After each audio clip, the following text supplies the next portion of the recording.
Mayong hapon, Negros. Ini ang Digicast Negros X. Ang nagapanguna nga napulo ka mga balita sa isla sa Negros ang amo ni gadulong sa inyo. Updin niyo kami via Facebook, YouTube, kag sa among website www.digicastnegros.com. Kag sarama kami malantaw sa kay ka Channel 11 sa Kabangkalan City, Himamaylan City, kag Banwasang Ilog. Kag yari na ang top 10 nga mga balita sa Negros subong nga adlaw. Bacolod ug Negros Occidental, magahulat sang go signal kung pwede na makahatag sa booster shots. Negros Occidental naka-record sang 374 ka mga nagkalamatay sa COVID-19 sini nga bulan sa Oktubre. Light vehicles hindi na required magpaidalom sa MVIC. Sa Banwa sa Murcia, duha patay isa kritikal sa mabungguanay ang duha ka mga motorsiklo. Kag sa Good Vibes, patyo sa Ibi Magalona, may kaugalingon nga database kung sino kag diin ginubong ang mga minatay para mahapos ang pangit-anay. Inatanan sa Digicast Negros X.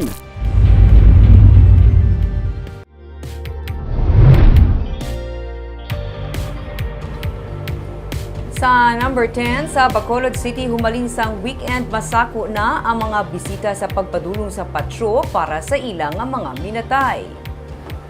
Sa Bacolod Public Cemetery, may mga nagabaligya na sang bulak, may nagapaminta kag nagapaninlo sa mga pansyon.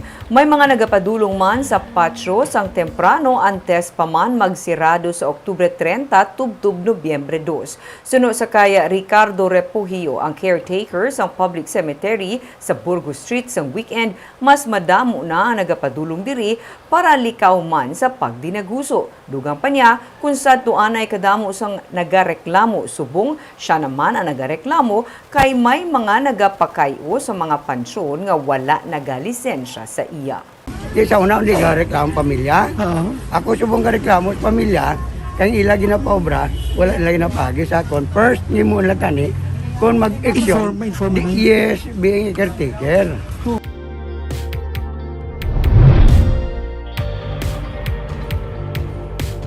Sa number 9, 5 ka mga voter applicants sa Comelec Bacolod ang gidisapprove sa Election Registration Board. Sa masobra 302,000 ka mga voter applicants nga nabaton sa Comelec Bacolod as of July 2021, may 5 diri ang na-disapprove paagi sa ARB hearing. Sunod sa kay Attorney Katrina Trino kanya, kalabanan sa mga voter applicants ang nag-file sa Voters Transfer of Registration halin sa isa ka barangay sa Bacolod silo sa isa pagid ka barangay. Mayara man sang na-disapprove nga new voter applicant nga nagrenta sa puluyan sa barangay Mansilingan nga may balay sa Banwa sa Murcia. Samtang ang katapos ang ERB, ang mga deliberate man para sa nabilin nga 35 ka mga voter applicants nga may opposition. Kabahin sila sa masobra sa 20,000 ka mga voter applicants nga nag-file subugod Hulyo kag Setyembre nga voters registration sa Comelec Bacolod.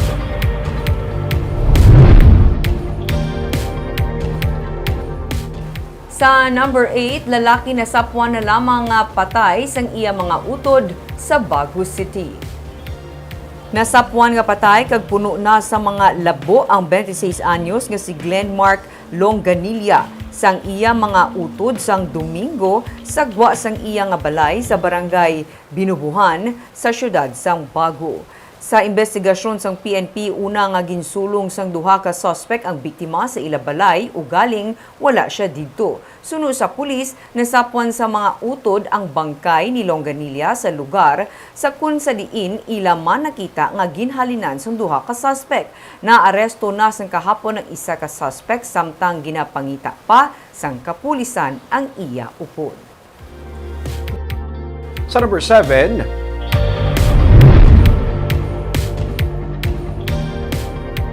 duha patay, isaya na sa kritikal nga kondisyon matapos magbungguan na ang duha ka mga motorsiklo sa Banwa sang Murcia. Patay ang pareho nga driver sa motorsiklo nga sanday Romy Mallorca kag Agustin Ardenia sa Domingo sang gabi sa barangay Pandanon sa Banwa sang Murcia.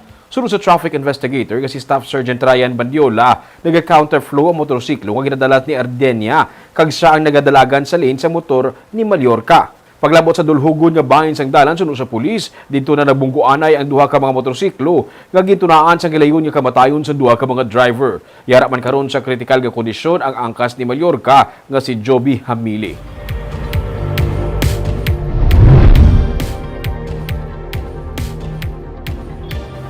Sa number 6, gobernador sa Negros Oriental, iga-apila ang pagpaidalom sa probinsya sa Alert Level 4.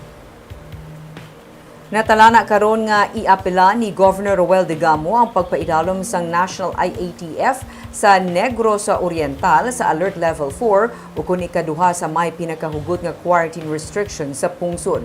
Suno kay Digamo, hindi dapat nga ipaidalom sa Alert Level 4 ang probinsya bangod hindi pa malala ang sitwasyon nila kag ang pagkapuno sa mga ospital tugas ang kulang lang nga health workers. Mag-request na lang sang dugang nga health workers sa probinsya suno kay Digamo bangod sa sarang pamag-cater sang madamo ang mga ospital kung madugangan ang mga doctors kag nurses. Isa man sa nagpapuno sa mga ospital suno sa gobernador amo nga ang mga pasyente sa kaiping nga probinsya ang sa Negros Oriental pa ginadala. Kahapon 855 ang dugang nga cases sa Negros Oriental. Pero ini ang mga resulta na humalin sang Oktubre 19 tubtob 24. 2,530 ang active cases karon sa Negros Oriental. Samtang Negros Occidental nga may 115 new cases kahapon, ang karon may 4,624 active cases.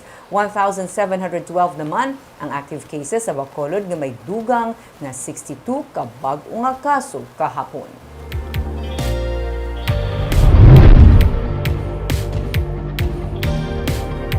Sa number 5, masobra sa 400,000 na sa 1.8 million nga target mabakunahan sa Negros Occidental ang tigayon nga nadapatan sa COVID-19 vaccines. As of October 25, 419,822 ang nabakunahan sa Negros Occidental. Kaginalauman nga ini ang magasaka pa sa pagsulod sa mga reports gikan sa mga banwa kang syudad. Patag ni Provincial Administrator ni Fernando Diaz, kudagwa sa media report nga ang Negros Occidental sa Western Visayas ay may pinakamadamo nga wala pa mabakunahan, ini mangudako man ang lalabuton o kunang target sa Negros Occidental. Dapat ibutang sa context ang among report. Ini man ang rason suno sa kay Diaz kun nga bangin sa pinakamadamo nga nabakunahan nagapangduha man ang probinsya. Hindi on target ang Negros Occidental kag isa sa mga rason suno sa kay Diaz kay ulihi man lang nag-abot ang mga dalagko nga volume sang bakuna kag nagahulat man lamang sa kun ano ang ipadala sang national government. Subong padayon ang rollout sa Moderna vaccine nga isa sa mga bakuna nga nag-abot nga may dako nga volume. Based on the same report, makita niyo man to na kung basihan taya ang fully vaxxed Bacolod, Negros Occidental, is second in terms of ranking sa fully vaccinated persons or individuals. So, Sa bilog ng Western Visayas. sa Western Visayas, no? But the reason why nag-aral lang sa ikadua is that ang vaccines na ulihi nag-inabot, no? You will see that only during the last 3 weeks, no? Kung sugod lang ni first week of October nga nag-inabot ang aton damo nga Moderna, ang aton nga Pfizer and Sinovac.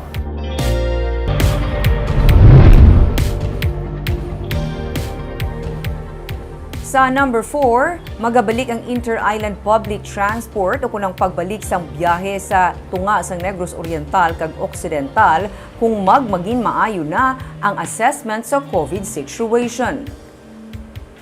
Suno kay Provincial Administrator Fernando Diaz, nagapabilin nga ang mga private vehicles lang sa gihapon ang makasulod sa Negros Occidental. Lakip na ang compliance sa mga pasahero sini sa S-Pass. Damlag pa, naghinyo ang Valacar Transit sang resumption of trips sa tunga sang duha ka probinsya. Pero kasunod sang pinakaulihi nga status sang Negros Oriental kung sa diin na classify ini nga high risk kagin paidalom sa Alert Level 4 sang DOH, nagpatigayon sang assessment ang Negros Occidental. Sandig sa assessment suno kay Diaz, mas dako ang risgo sa bahin sang Negros Occidental kung magtugot ini sang masulhay nga pagpasulod sa probinsya. Gikan sa Negros Oriental, suno kay Diaz, nagsapol si Negros Occidental Governor Eugenio Jose Lacson sa Provincial Incident Management Team bahin diri. Pero ginapangitaan man sa pamaagi suno kay Diaz nga magbukas ang Negros Occidental para sa mga vaccinated individuals. Basta ang mga vaccination card verifiable o kung may QR code. Ginalauman nga magmangin maayo man ang sitwasyon sa Negros Oriental agud makabalik man sa normal ang transportation sa duha ka probinsya. Low risk ang Negros Occidental kag yara sa alert level 2. It is counterproductive, no? Sa aton kampanya kontra sa COVID if we allow unimpeded or unchecked travel between Oriental and Negros Occidental. Still, ginapangitaan namon paagi nga ma-open kita for vaccinated naman ng individuals, provided again that the IDs are verifiable.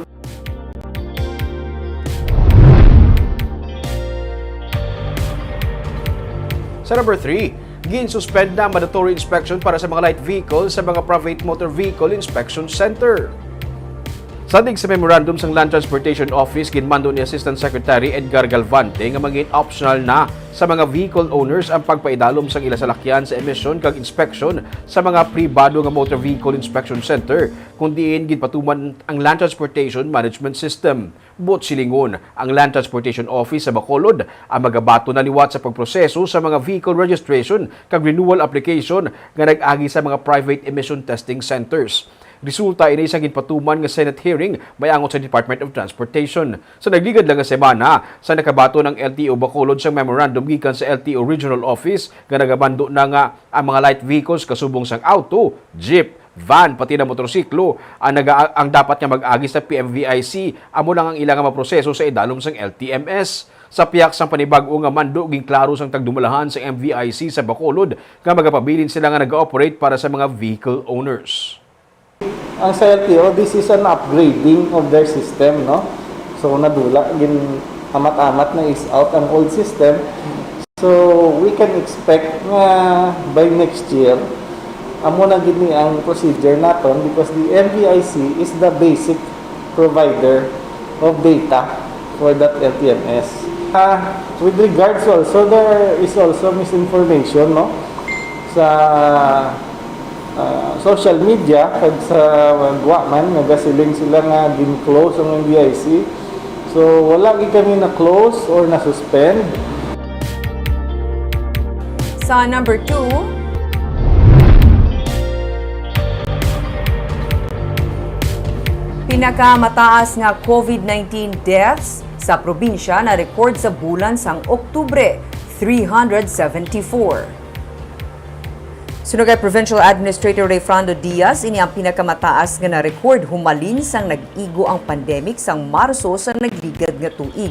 Humalin sang Oktubre 18 tubtob 25 o kun sa 8 ka adlaw, 135 ang na-record nga napatay angot sa COVID-19. Sandig sa datos sang Kapitolyo sang Marso, napulo ang na-record na patay. Sang Abril 37, sang Mayo 39, sang Hunyo 104, sang Hulyo 97, sang Agosto 60 kag sang Setyembre 234.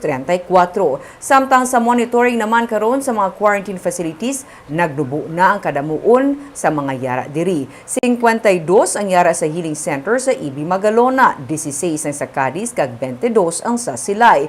Tuman na ini nga nagdubo kuni panggid sa nagliligad nga semana nga nagakasayuran nga madamo naman ang naka-recover na. Ang mga COVID hospitals naman suno kay Diaz 69% ang occupancy rate sang ospital sa Valladolid, 95% sa Cadiz kag 74% ang sa Himamaylan. Wala untat ang panawagan sang probinsya nga magpabakuna na. Ginsilingan ni Negros Occidental Governor Eugenio Jose Lacson nga madugay pa magtapos ang COVID-19 gani indi gid pagkalipatan ang pagsunod sa minimum health protocols. Kag sa numero 1 sa mga balita, subong nga adlaw.